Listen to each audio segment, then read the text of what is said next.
In this Busting Indie Myths, we're going to address the oft-heard myth, the oft-heard urban myth, that the British National Anthem has an anti-Scottish verse in it.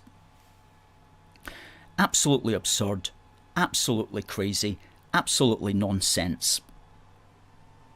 We looked at this in 2013 and we wrote the definitive dissertation on the matter, 5,500 words, which you can find on our legacy site.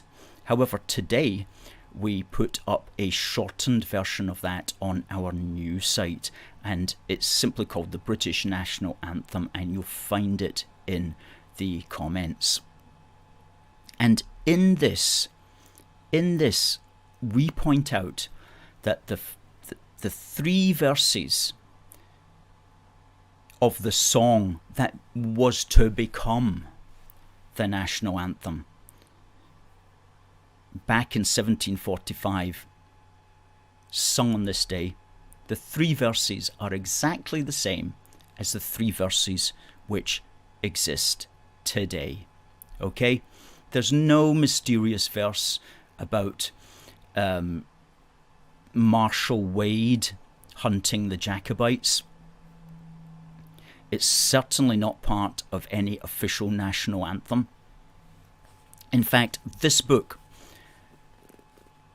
God Save the Queen, The History and Romance of the World's First National Anthem, lists scores of alternative verses that were penned by people from 1745 onwards, but which have never ever been part of the national anthem. And I was just reading, looking at this book again today in preparation for this program, and you know, here's a stanza that somebody's written to be sung to the same tune.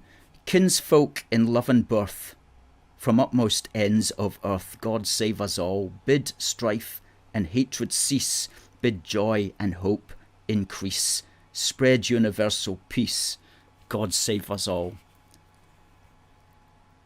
That was written at the start of the 20th century. That's just one. I mean, there's literally loads of them on every page.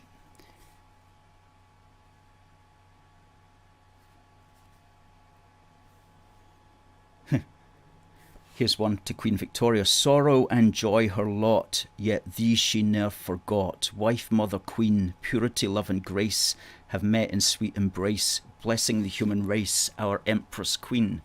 That's to be sung to the same.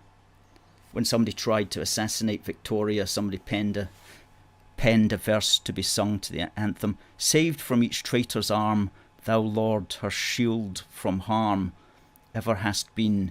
Angels around her way watch, while by night and day millions with fervour pray, God save the Queen. Just tons of verses. But you know what is very interesting? He does not even mention anything about a rebellious Scots verse. This bloke has literally, 1954, Oxford University Press, he's literally scoured the archives for every verse that he could find back in those days, and he hasn't even found or mentioned or considered newsworthy in whatever way to even mention any verse about Marshal Wade and rebellious Scots. So the whole rebellious Scots nonsense is simply just an urban myth that's promoted by people who don't support the monarchy anyway, as a convenient excuse for their own republicanism. And when we were searching this, we found a digitized version of the magazine in 1745 in which the song was first published, and we've got that, and we'll just put that up on the screen. And in our article today, we actually link to this digitized version of this magazine, and there's the three verses. That was published on page 552 of the Gentleman's Magazine in October 1745, which would be just a few days, maybe a couple of weeks after it was first sung And there you go. And these words are the same as the national anthem. Now, that wasn't even a national anthem. That was just a song back then. And it was sung in various music halls and in various places. And it only became a national anthem after, 50, 60 years, 70 years maybe later, it actually had become the national anthem for all of the United Kingdom. And those 3 verses are the same 3 verses which exist today. There is no mysterious fourth or fifth or sixth verse. And anybody who tells you that there is just talking absolute nonsense and doesn't actually know their history. And if people have ever sung any kind of sixth verse or fifth verse or fourth verse, then they've been misled into so doing, because it's not part of the national anthem. And really only the first verse and sometimes the second verse is sung. For example, at the Queen's funeral, they sang the first the third verse, the first and third verses. And those are the 2 verses which have been included in the Church of Scotland hymnary, every issue of the Church of Scotland hymnary since it was first published in 1898. Okay, so that's busting that particular Indy myth, which is to say that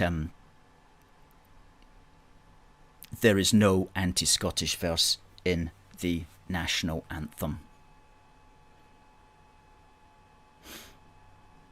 And we can prove that, and we've actually put this article, we put it out today on our website.